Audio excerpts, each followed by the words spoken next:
बिस्मिल्लाहिर्रहमानिर्रहीम। आज का जी हमारा टॉपिक है हार्ड डिस्क के हवाले से। तो असल में हम लोगों ने चैप्टर जो शुरू किया हुआ है वो आपको मालूम है कि ये हमने स्टोरेज डिवाइसेस के हवाले से चैप्टर को स्टार्ट किया हुआ है। तो स्टोरेज डिवाइसेस में हम लोगों ने देखा था कि दो तरह की स्टोरेज होती है, एक प्राइमरी होती है और एक सेकेंडरी होती है। तो जो प्राइमरी होती है वो डेटा को टेम्परेरी होल्ड करती है, जिसके अंदर रैम खास तौर पर। तो और जो सेकेंडरी स्टोरेज है वो डेटा को परमानेंटली होल्ड करती है, जिसमें बहुत सारी आती हैं, जिसके अंदर हार्ड डिस्क भी एक सेकेंडरी स्टोरेज डिवाइस है जो डेटा को परमानेंटली होल्ड करती है। और जितने किस्म का जो डेटा होता है, आपने अगर फ्यूचर में यूज कर रहा हो तो आप उसको हार्ड डिस्क पे स्टोर करते हो, और ऑपरेटिंग सिस्टम भी जो आप इंस्टॉल करते हो अपने कंप्यूटर सिस्टम के अंदर वो भी इसी के ऊपर इंस्टॉल हुआ होता है। हार्ड डिस्क जो होती है ये इंटरनल एक्सटर्नल दोनों तरह की हो सकती है। आजकल एक्सटर्नल हार्ड ड्राइव भी आई हुई है कि आप उसके ऊपर अपना डेटा वगैरह जो सेव करके आप उसको कैरी कर सकते हो बैग में रख के, और यूएसबी केबल के साथ कनेक्ट करके आप उसको डेटा वगैरह ट्रांसफर या रीड राइट कर सकते हो वहां से। आइए हम इसको शुरू कर लेते हैं। जो हमारे पास यहाँ पे पॉइंट्स हैं, ये थोड़ा लंबा टॉपिक होगा हार्ड डिस्क के हवाले से, और हमने कोशिश की है कि इसके अंदर जितना मैक्सिमम कंटेंट कवर हो सकता है, जितना इसके अंदर आपको इन्फॉर्मेशन एक हार्ड डिस्क के हवाले से जो रिक्वायर्ड इन्फॉर्मेशन है एक स्टूडेंट के लिए, 9th क्लास का या फर्स्ट ईयर का या इवन बड़ी क्लासों का, मास्टर्स तक का भी, वो हमने सारी इन्फॉर्मेशन इसके अंदर यहाँ पे जो है वो शामिल कर दी है। बाकी इस टॉपिक को अपने हिसाब से जो है वो कुछ शॉर्ट कर सकते हैं। तो आइए इसको शुरू करते हैं। कुछ पॉइंट्स हैं यहाँ पे हार्ड डिस्क के वाले से। Hard disk is a permanent storage device. ये बात समझ लगी होगी आपको पॉइंट कि ये एक परमानेंट स्टोरेज डिवाइस है, डेटा को परमानेंटली होल्ड करता है। Hard disk is use to data like software and file is use to keep data. Hard disk is use to keep data like software and files, यानी इसको हम इस्तेमाल करते हैं डेटा रखने के लिए, जैसे कि सॉफ्टवेयर हो गया या कोई फाइल्स हो। All computers have hard disk, hard drive installed in them. उसके अंदर लगी होती है सारे कंप्यूटर्स के अंदर। No computer can work without the hard disk. कोई भी कंप्यूटर हार्ड डिस्क के बगैर काम नहीं कर सकता। Hard disk is secondary storage device, ये एक सेकेंडरी स्टोरेज डिवाइस है। And hard disk is a non volatile storage device, ये एक नॉन वॉलेटाइल स्टोरेज डिवाइस है। It means that the data from the hard disk is not lost when power is cut off. Power चली जाए तो data उस पर से loss नहीं होता, क्योंकि ये नॉन वॉलेटाइल डिवाइस है। जितनी भी आपकी सेकेंडरी स्टोरेज डिवाइसेस हैं सारी की सारी जो है वो नॉन वॉलेटाइल है। तो hard drive can be an internal as well as an external. An external drive is usually used for backup of the data and is connected through the USB cable to the computer. ये बात मैंने पहले आपको शुरू में बता दी, ये point है। The storage capacity of the hard drive is more than any other storage media. Storage, if hard drive is measured, storage of hard drive is measured in gigabyte and terabyte and petabyte. ये इसकी storage, जैसे आप होते हैं ना कि हर जो भी आप मेमोरी है, जो भी आप स्टोरेज डिवाइस यूज कर रहे हो, तो उसके अंदर उसको डेटा जो मेजर होना है तो उसकी कोई स्पीड होनी है, जो स्टोरेज जो कैपेसिटी होनी है उसको मेजर करना है हम लोगों ने कि वो कितना डेटा कैरी कर सकती है। वो बाइट्स में kilobyte, megabyte, gigabyte, terabyte, petabyte, zettabyte इसके अंदर होती है। तो ये आपके पास उसकी स्टोरेज का पॉइंट एक आ गया। और number of bytes a drive can send to CPU at a time is known as data rate. वो उसका डेटा रेट कहलाता है। अलग से शॉर्ट क्वेश्चन में भी आपसे ये जो है ये पूछा जा सकता है कि डेटा रेट क्या होता है। तो आप डेटा रेट के हवाले से ये बात कर सकते हैं कि data rate is the number of byte a drive can send to the CPU at a time. एक वक्त में जो वो डेटा सेंड कर सकती है ड्राइव सीपीयू को, वो उसका डेटा रेट कहलाता है। आगे हम बात करते हैं जी हिस्ट्री की, कि जो हार्ड ड्राइव है इसकी हिस्ट्री क्या है। तो ये आ गया जी हिस्ट्री के हवाले से point. First hard drive was introduced by IBM इन 1956। 1956 के अंदर पहली हार्ड ड्राइव जो थी ये इंट्रोड्यूस कराई गई। IBM ने जो इंट्रोड्यूस कराई थी 1956 के अंदर पहली हार्ड ड्राइव।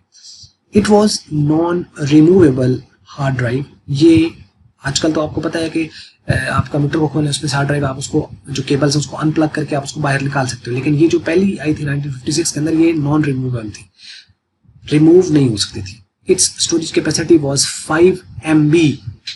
आप हैरान होंगे सुनकर कि इसकी जो कैपेसिटी थी वो सिर्फ 5 MB की थी, और इसके ऊपर जो कॉस्ट आती थी वो $50,000 थी एट दैट टाइम। आप अंदाजा कर लें क्या से इतने साल पहले 1956 के अंदर $50,000 एक अमाउंट थी। First removable hard drive was also introduced by IBM in 1963, having 2.6 MB storage capacity. आपने गौर किया यहाँ पे कि स्टोरेज कैपेसिटी पहले से भी कम होगी, लेकिन फीचर क्या ऐड होगी कि पहले वाली नॉन रिमूवेबल थी तो ये रिमूवेबल आ गई, और ये 1963 के अंदर सेकेंड इंट्रोड्यूस कराई गई, और ये भी IBM ने इंट्रोड्यूस कराई थी। First hard drive to have a storage capacity of 1 gigabyte was also introduced by IBM in 1980. Its weight was 550 pound and cost $40,000. ये इसके ऊपर कॉस्ट आई थी। फर्स्ट SSD, जो SSD आपको पता है सॉलिड स्टेट ड्राइव होती है, तो ये ज़्यादा फास्ट होती है, इसके अंदर कोई मूविंग पार्ट नहीं होता, यानी रोटेशनल जो रोटेटिंग डिस्क इसके अंदर नहीं होती है, सॉलिड स्टेट होती है। और आजकल यही ज़्यादा जो है वो अपनी टेक्नोलॉजी जो आने वाली है या जो आगे ड्राइव आनी है तो सारी की सारी यही है।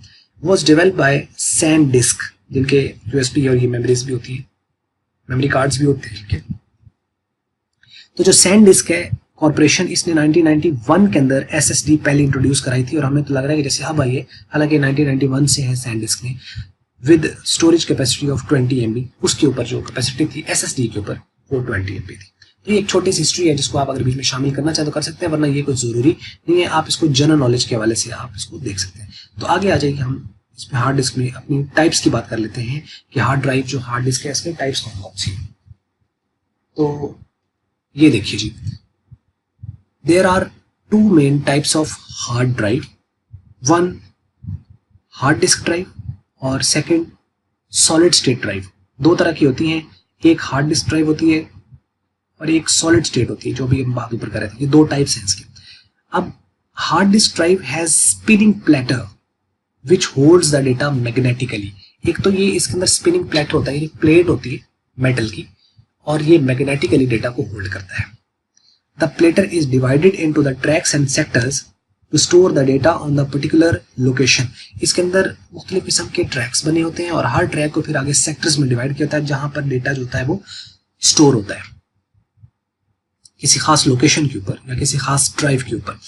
There is a reading head at the top of the disk. उसके ऊपर एक रीडिंग हेड होता है प्लेटर के ऊपर, which can read as well as write data at the disk, जो डेटा डिस्क से रीड भी कर सकता है और राइट भी कर सकता है। इसी वजह से उसको रीड राइट हेड कहा जाता है। The speed of the disk depends upon the rotational speed of the disk. Disk कितनी स्पीडी है असल में डिपेंड करता है कि उसका जो डिस्क की स्पिनिंग स्पीड जो है वो कितनी ज्यादा है।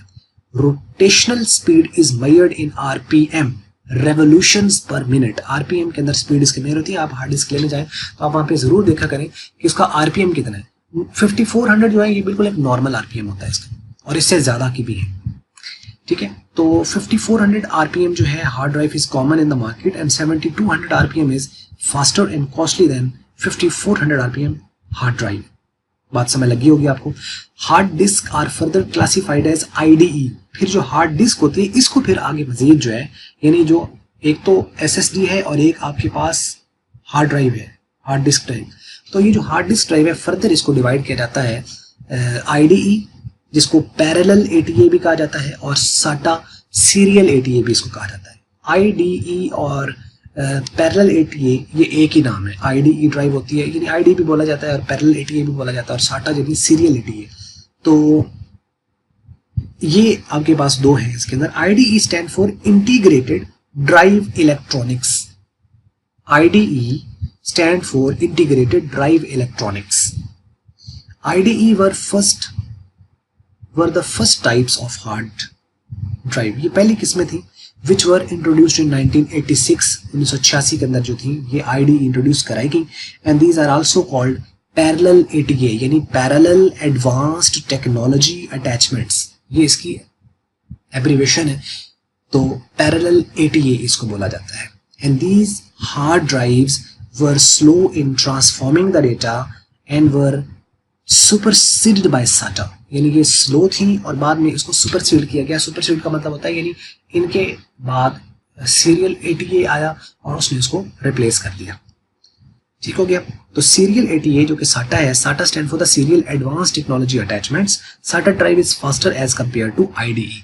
अच्छा, देखने में तो ऐसे ये लगता है कि वो पैरेलल है, तो पैरेलल तो डेटा ज़्यादा ट्रांसफर करता है और सीरियल को कम करना चाहिए, लेकिन जो इसकी स्पीड है सीरियल की, इसकी रफ्तार ज़्यादा है, यानी प्रोसेसिंग जो स्पीड है ना वो ज़्यादा है। उसमें चाहे वो ज़्यादा डेटा ट्रैवल करती है लेकिन उसकी रफ्तार वो नहीं है, इसकी रफ्तार ज़्यादा है। तो इस वजह से ये डेटा साटा जो है वो हमेशा पाटा से ज़्यादा डेटा ट्रैवल करती है। पाटा भी इसको कहा जाता है। पाटा वैसे पंजाबी में लफ्ज़ वो बनता है एक अजीब सा है कि लोग कहा जाए ना पाटा तो वो उनको जहन में कुछ और ही आता है। तो इस वजह से थोड़ा इसको सीरियल एटीए और पैरेलल एटीए कहा जाता है। पाटा कहा नहीं जाता, वरना आप पाटा कह सकते हैं। तो maximum data transfer rate in the IDE is 133 MB पर सेकेंड। हाँ जी, अब आप में से बता सकते हैं कि 33 जो है ये मेगाबाइट पर सेकेंड है या मेगाबिट पर सेकेंड है। कमेंट्स में ज़रूर लिखिएगा कि जो आईडी की जो स्पीड लिखी हुई है कि 133 मेगाबिट्स पर सेकेंड है या 133 मेगाबाइट पर सेकेंड है। उसके बाद लिखता है जी वाइल साटा इज साटा speed is and while in SATA it's 6 GB per second। इसका भी जरूर बताइएगा कि ये गीगा बाइट पर सेकेंड है या गीगा बिट्स पर सेकेंड है। SATA consumes less power than PATA। जो SATA होती है ये PATA से कम पावर लेती है। and SATA is costly as compared to PATA। SATA महंगा है और PATA सस्ता है। PATA मेरे ख्याल में वैसे भी सस्ता ही होना चाहिए। लो जी, उसके बाद SSD stands for the solid state drive। ये जो है ये एक solid state drive जो है इसको कहा जाता है SSD does not have any moving part inside it।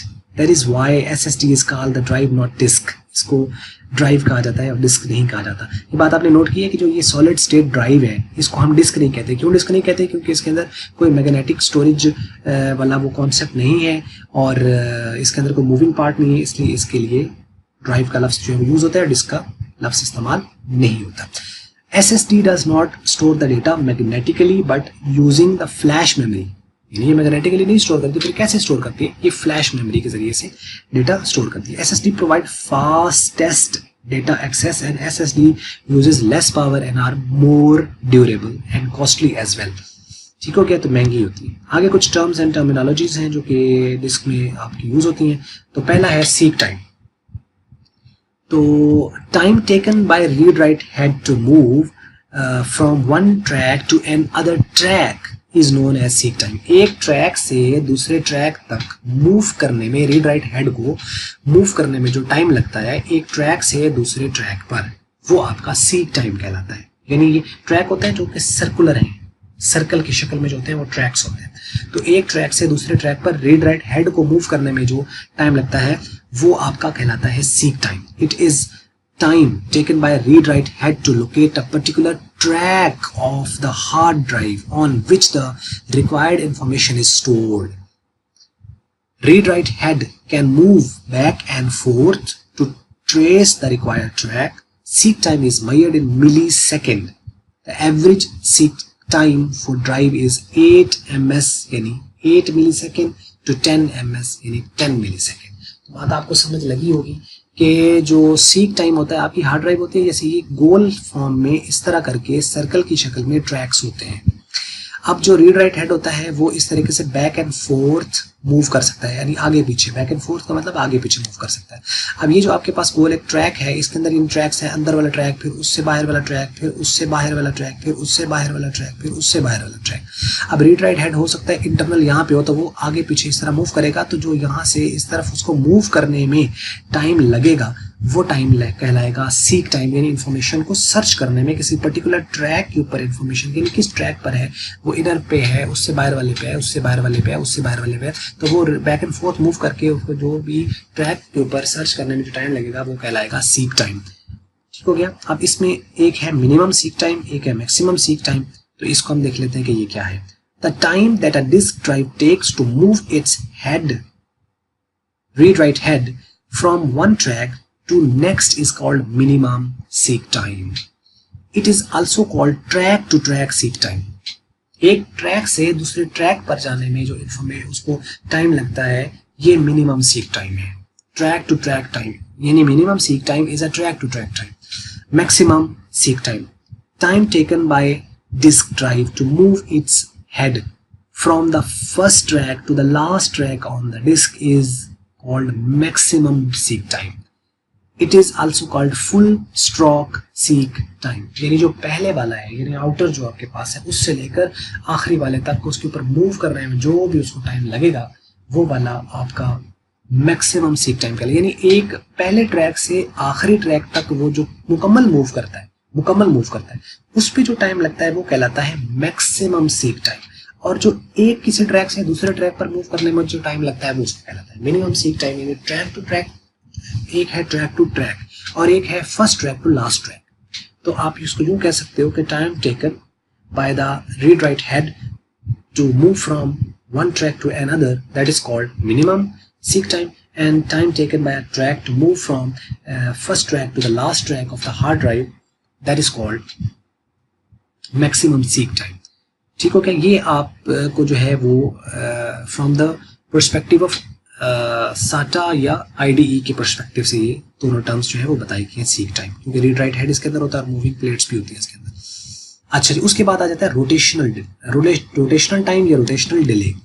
इसको हम देख लेते हैं और उसके बाद नेक्स्ट जो हमारे टर्म्स होंगे उनको हम देखते हैं। तो जी, time taken by platter to bring required sector under the read write head is called rotational delay. पहले है सीक टाइम, सबसे पहले सीक टाइम होता है, यानी जो रीड राइट हेड है वो मूव करता है और एक पर्टिकुलर ट्रैक को आइडेंटिफाई करता है। जो एक ट्रैक होता है वो जब आइडेंटिफाई हो जाता है तो उसके बाद फिर उसका जो रोटेशनल डिले लगता है वो होता है कि फिर जो नीचे प्लेट है, प्लेट को घूमना है। सबसे पहले प्लेट रुकी हुई है, सबसे पहले रीड राइट हेड मूव करेगा।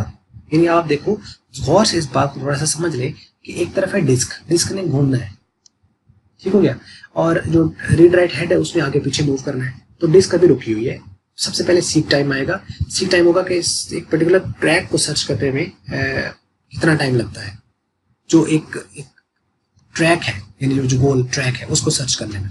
और बाद में जब वो ट्रैक मिल गया, सपोज करो कि वो तीसरा ट्रैक है, तीसरे ट्रैक के ऊपर हेड मिला हुआ है, लेकिन वो तीसरे ट्रैक पे तो है, लेकिन वो ट्रैक तो पूरा एक गोल एक डायमीटर है उसका, पूरे डायमीटर में अब वो कहीं किसी खास लोकेशन पर होगा।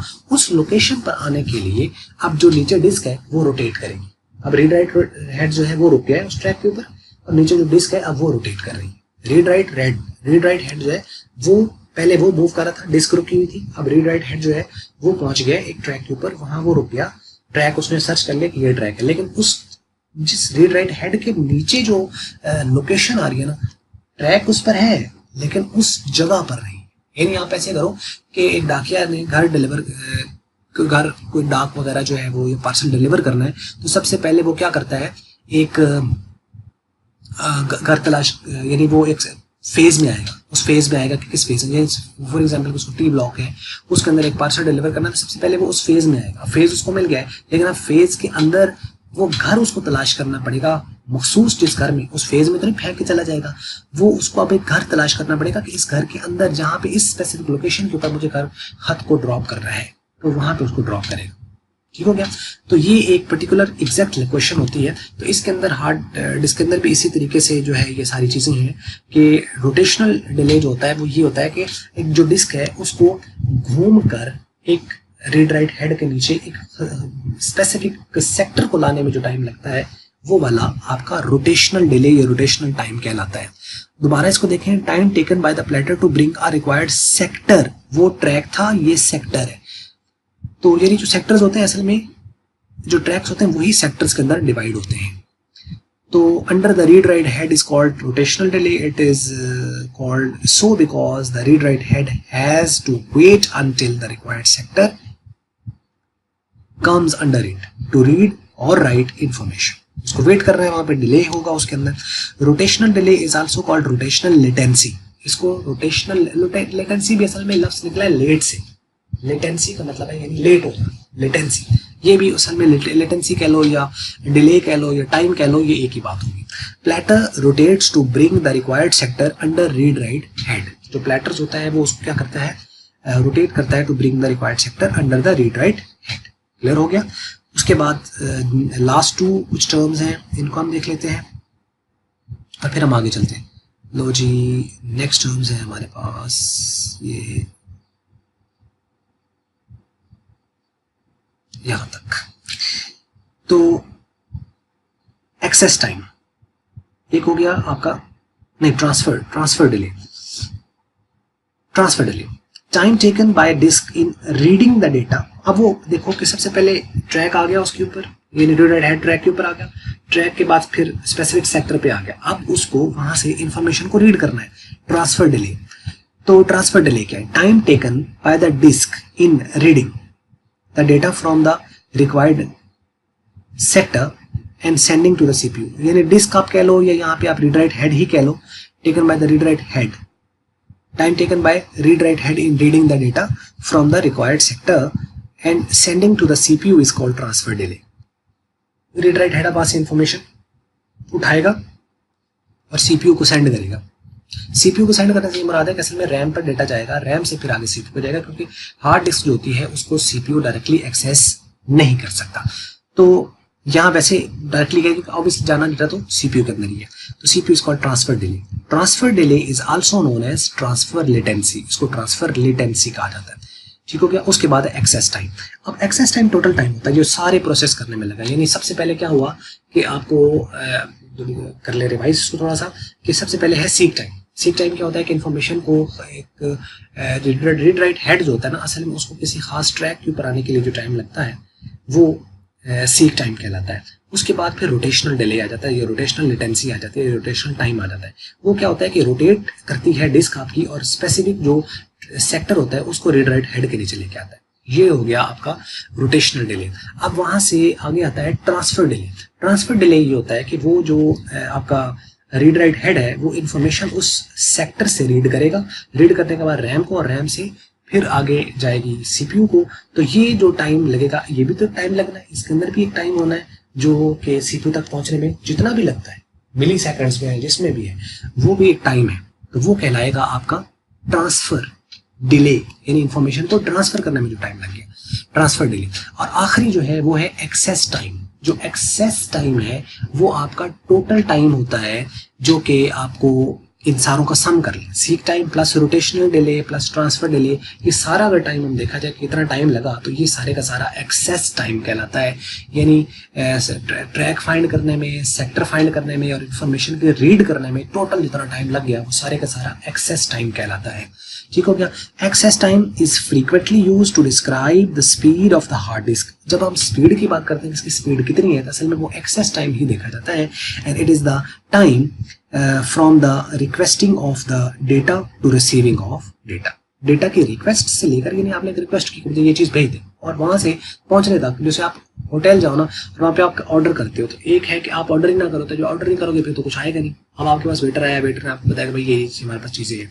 अब आप उसे कहते हो अच्छा यार तुम ऐसे करो कि ये चीज ले आओ, ठीक है। अब आपने ऑर्डर प्लेस कर दिया, रिक्वेस्ट कर दी। अब रिक्वेस्ट करने के बाद आपके पास ऑर्डर जब आपको आ जाएगा टेबल पर, तो ये आपका टोटल आपको उसमें जितना टाइम लगा, इसमें कोई आपको वेट करना पड़ेगा, इंतजार करना पड़ेगा, भूख लगी हुई है, ठीक है, तो वो सारा जो भी टाइम इसके अंदर लगेगा उसको प्रोसेस करने में, लाने में, ले जाने में और आप तक पहुंचाने में, ये सारे का सारा जो टाइम होगा ये आपका एक्सेस टाइम होगा from the requesting to the receiving of data. तो हम इसको बाय फार्मूला रिप्रेजेंट इस तरीके से करेंगे, access time is equal to seek time plus rotational delay plus transfer delay. ठीक हो गया। ये थी हमारी आज की वीडियो और बिल्कुल ठीक हो गया होगा मेरे ख्याल में, और उम्मीद करते हैं कि वीडियो आपको अच्छी लगी होगी। अच्छी लगी तो इसको कर लें लाइक, और अच्छी नहीं लगी तो इसको कर लें डिसलाइक। और वीडियो देखने का आपका बहुत बहुत शुक्रिया, हमेशा की तरह।